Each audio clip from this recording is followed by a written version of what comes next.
Hello everyone, dear students. In this class, we are going to discuss a new topic that is related to Intermediate Mathematics 2A paper.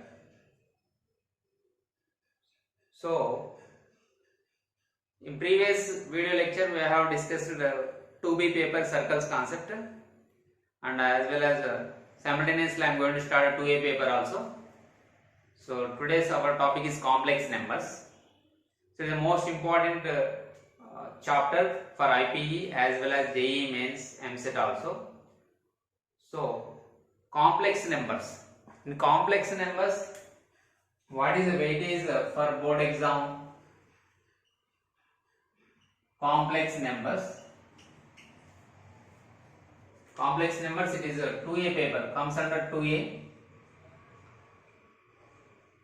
2A paper. Okay, paper 2A. So, what is the weightage of this chapter in IPE?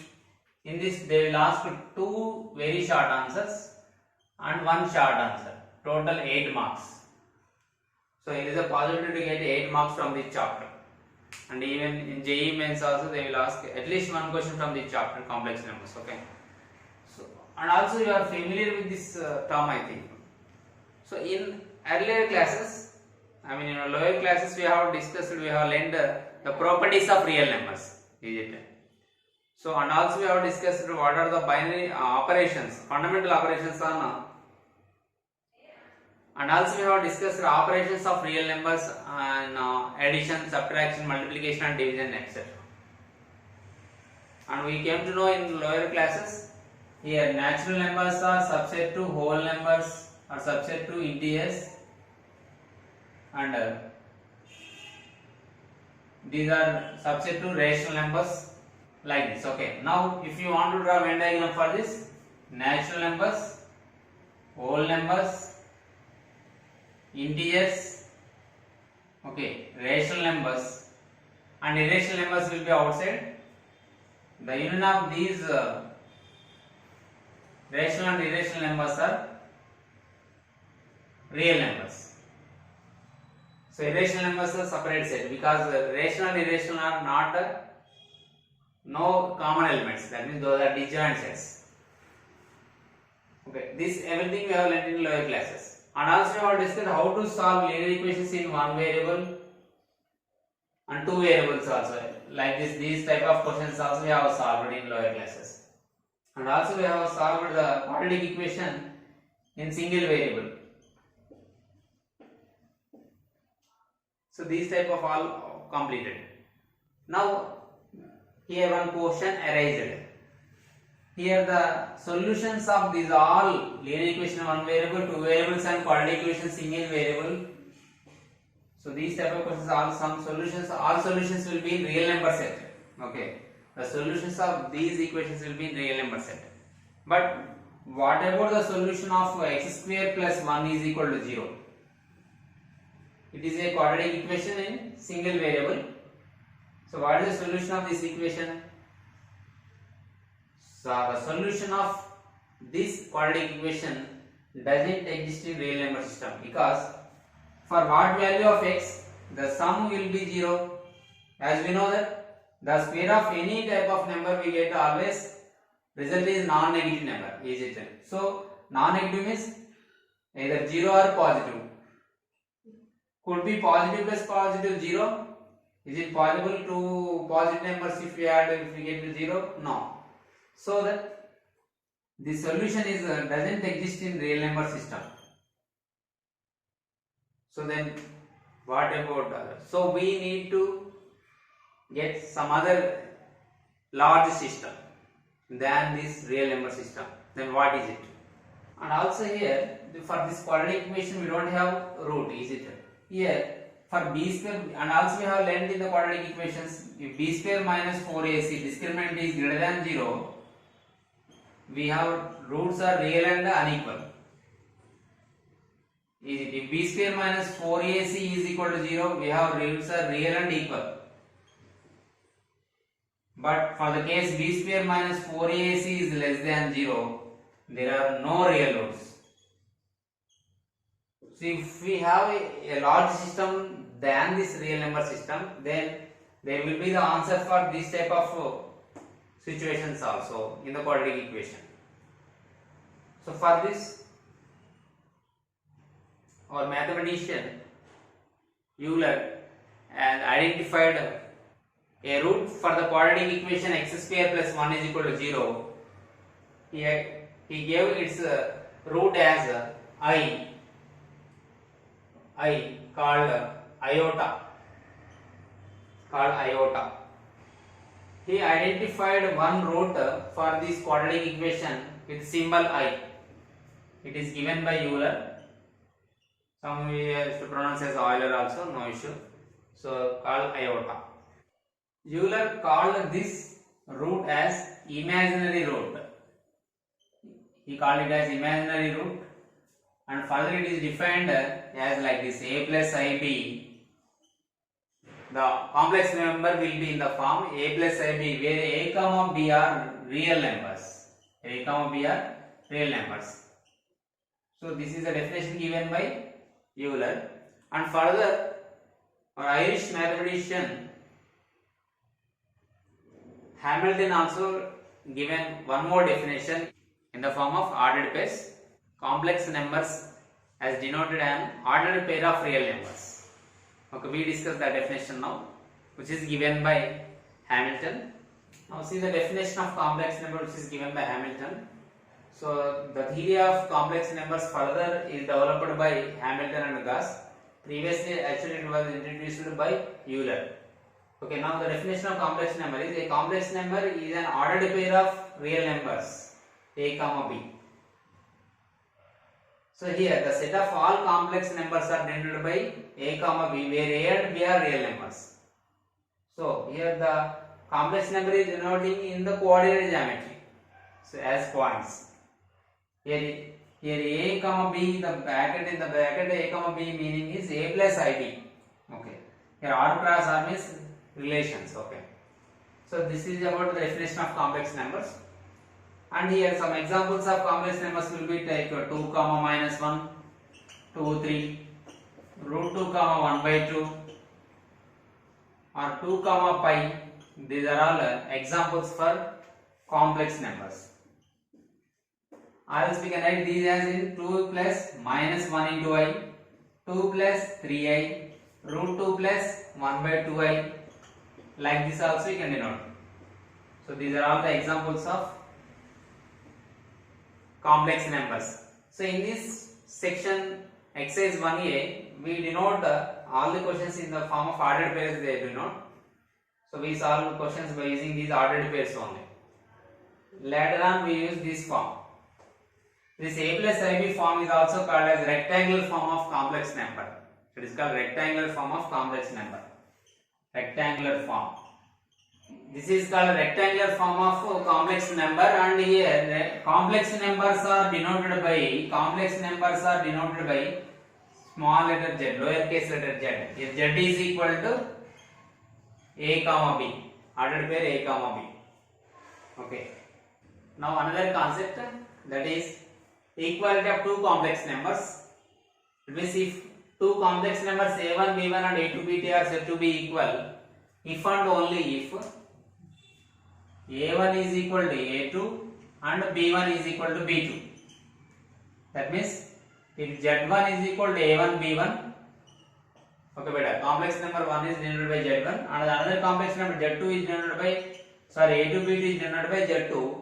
Then if z1 is equal to z2, when we say that z1 is equal to z2, if and only if a1, b1 is equal to a2, b2. That means if and only if a1 is equal to a2 and b1 is equal to b2. Okay, here a1 is equal to a2 and b1 is equal to b2. Here in a1, b1, a2, b2, here a1, a2 are called real parts. These are the real parts. The b1 is the imaginary part. We call it as imaginary part. Even if you denote in the form of a plus ib, a1 plus ib1, a2 plus ib2. Here a1, a2 are real parts. Okay, it is an imaginary part. So that we denote the real part of z as a1. Imaginary part means we write like this. Imaginary part z is equal to b1. Okay, this is the notation. So this is about the equality of complex numbers. Okay guys, now very important concept, that is fundamental algebraic operations on complex numbers. Fundamental operations means plus, minus, into, divided. Okay. Now in that addition, sum of two complex numbers a1, b1 and a2, b2 is defined as the complex number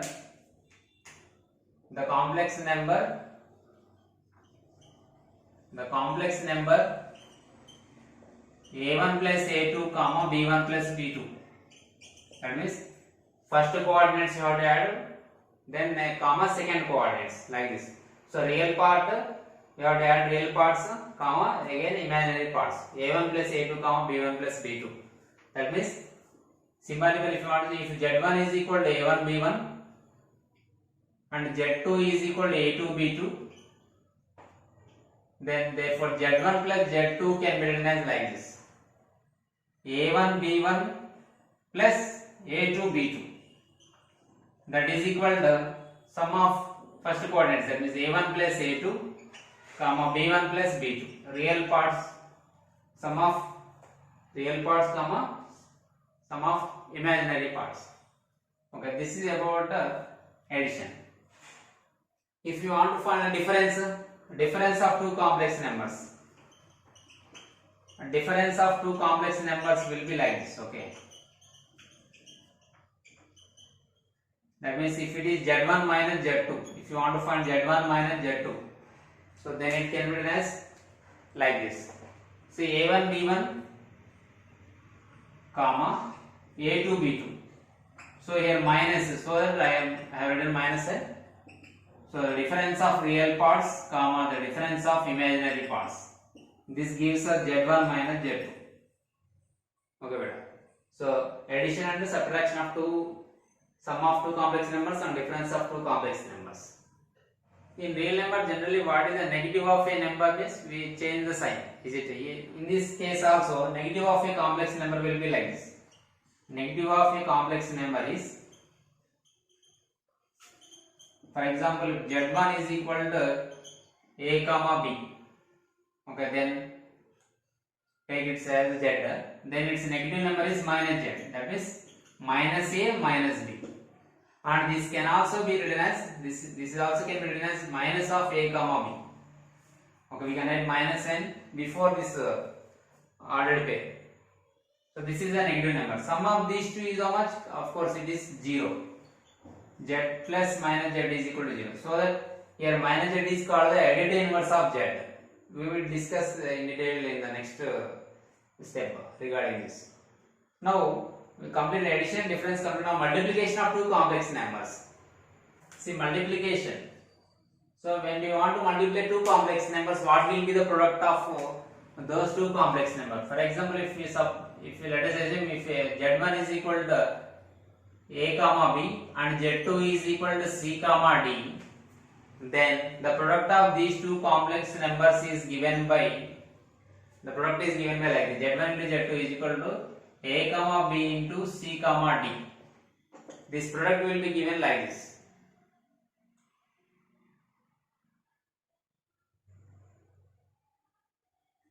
AC minus BD comma AD plus BC.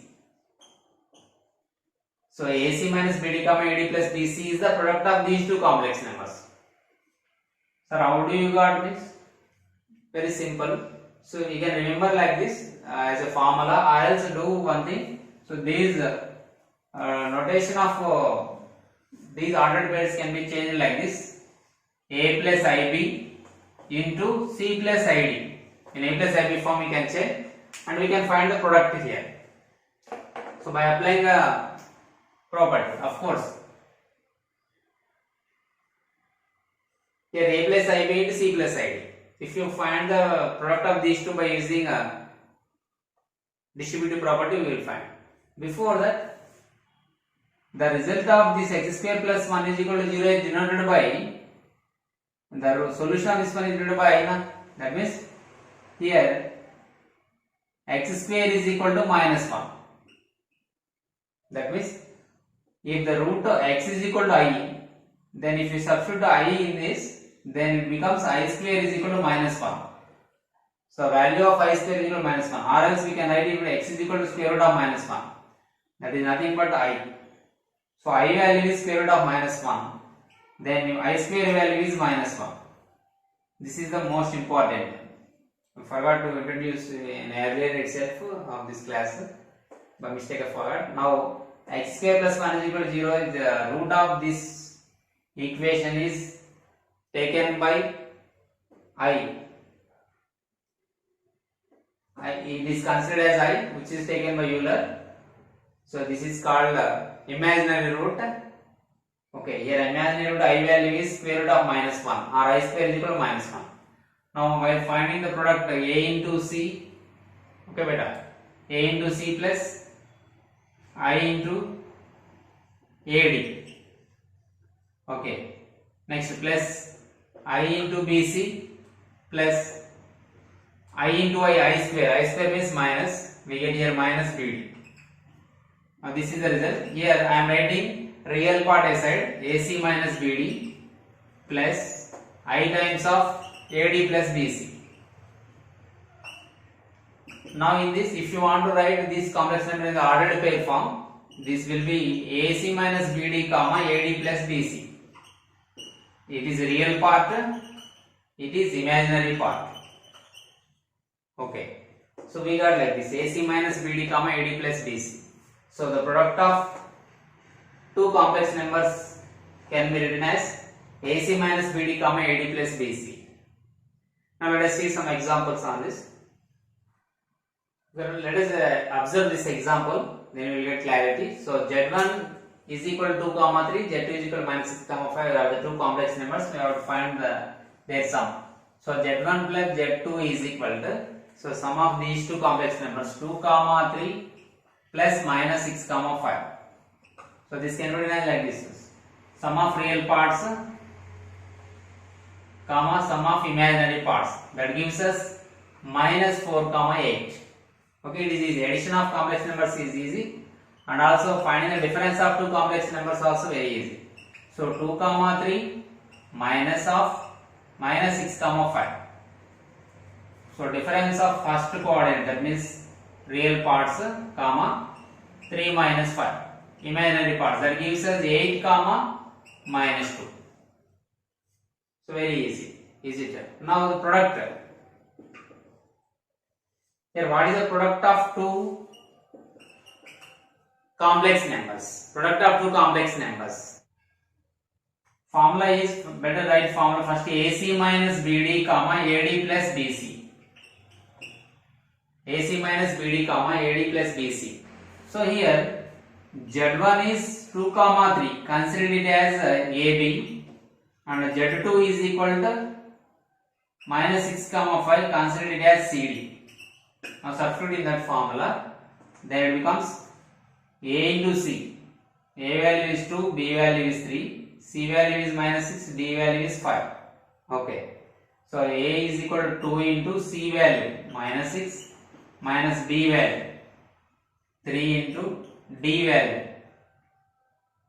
D value is here 5 comma AD plus BC. AD, A value 2, D value 5. So 2 into 5 plus B value 3, C value minus 6.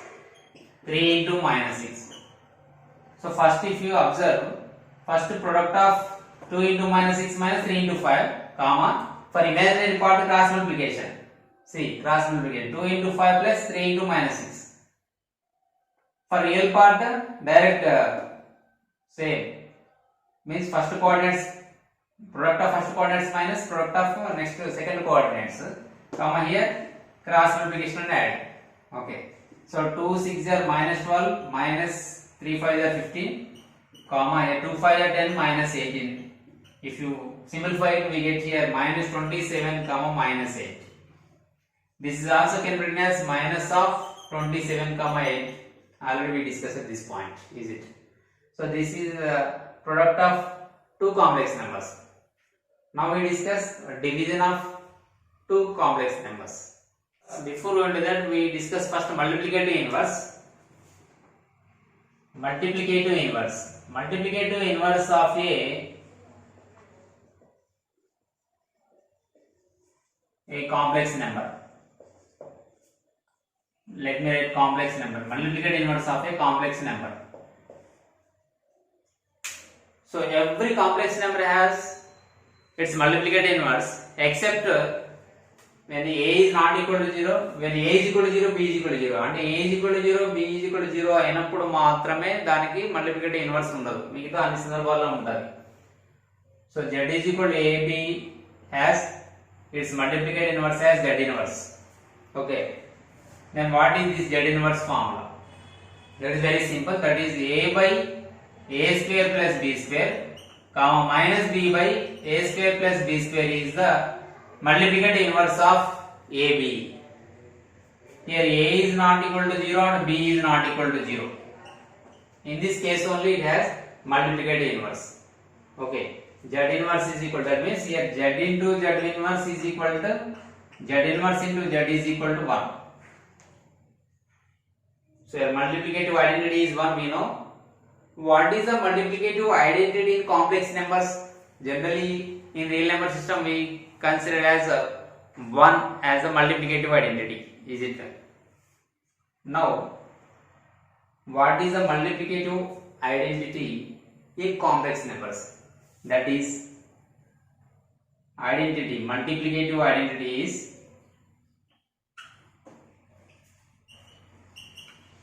1 comma 0.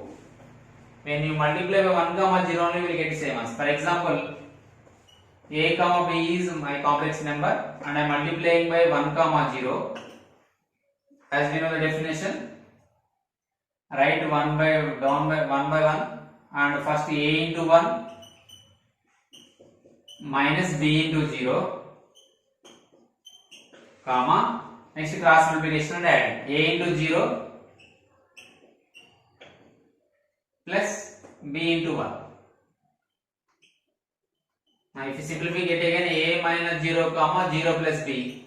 Again we got a comma b. Is it? So if you find the product of a comma b and 1 comma 0, again we are getting a comma b, same number, same complex number. So that 1 comma 0 is called multiplicative identity in complex numbers. Okay, clear. Now it is multiplicative inverse. Formula is a by a square plus b square comma minus b by a square plus b square. Here multiplicative inverse means nothing but 1 by z. That means 1 by a plus ib. 1 by a plus ib. So 1 by a plus b means we rationalize it, again we get this formula. We discuss in detail in the next exercise. Now easily we can write the, now we can find the division of two complex numbers. See how it is. Now we will discuss the division of two complex numbers. First, suppose if you assume z1 is equal to a comma b, two complex numbers z1 a comma b and z2 c comma d, then we have to find z1 by z2. Okay, if z1 by z2 can be written as z1 into 1 by z2. Am I correct? z1 into 1 by z2. Now what is the, that means 1 by z2 means multiplicative inverse of z2. How to write the multiplicative inverse of z2? We already familiar with that. Yes. So I am writing now z1 means a comma b. Okay, the multiplicative inverse of c comma d is c by c square plus d square comma minus d by c square plus d square. Just we have discussed multiplicative inverse. Is it? It is not d square beta. It is z2. Now the product of these two. So a comma b into c by c square plus d square comma minus d by c plus c square plus d square, where c by c square plus d square comma minus d by c square plus d square is the multiplicative inverse of c comma d. Okay, now the product of these two. As we know that when we are going to write the real part, I told you that one shortcut, that is find the product of first elements. So a into c by c square plus d square minus you have to do b into minus d by c square plus d square. This is the real part. Okay, comma. Now for imaginary part, crossing. So a into minus d by c square plus d square, middle plus, now we have to add b into c by c square plus d square. Okay, close the bracket. Now if you write here ac by c square plus d square minus into minus plus bd by c square plus d square, comma, minus ad by c square plus d square, comma, bc by, I am sorry, not comma, plus bc by c square plus d square. Okay, if you simplify, we get like this. Now it is the real part. Now here simply here LCM is c square plus d square. If you simplify, get here ac plus bd, comma, here bc minus ad by c square plus d square. This is the division of two complex numbers. This is the formula to find the division of two complex numbers, that is ac plus bd by c square plus d square, comma, bc minus ad by c square plus d square. It is the formula. Okay, here ab is the first complex number, cd is the second complex number. This is another new complex number which is denoted by z. We can take it consider as z also, no issue. Okay, so this is about the division of two complex numbers given by ac plus bd by c square plus d square, comma, bc minus ad by c square plus d square. So most important formula. So they may ask from this section for 2 marks question. These all concepts are related to exercise 1a of this chapter. Now we will discuss one more new concept that is most important for competitive exams also. That is integral power of a complex number. That means if we let z is a complex number, z belongs to C, we take z power 1 as z, then how can we define the z power n? In the cases if n is equal to 1, if n is equal to 0, if n is greater than 0, and if n is less than 0. So if n is equal to 1 or n is equal to 0, n is greater than 0, n less than 0. In these 4 situations, how can you define z power n value? So if n is equal to 1, z power 1 can be written as z itself as per our consideration. If n is equal to 0, z power 0 means 1. But in complex numbers, 1 can be written as 1 comma 0. That means real part 1, imaginary part 0. If n is greater than 0, we can write it as z power n minus 1 into z. Okay, if n less than 0, this can be written as z power minus 1 whole to the power of minus n. So this is the way to define z power n in different cases. So it is the integral power of a complex number. So these conditions we have to remember. Nothing, just in exponential powers we have applied in the same way, but based on the value of n, this definition will be changed. Okay guys, this is about the introduction part of complex numbers. We are clear about this concept. In the next video lecture, I will explain the solutions of exercise 1a. So please share with your friends our video classes and ask them to subscribe our channel. Thank you.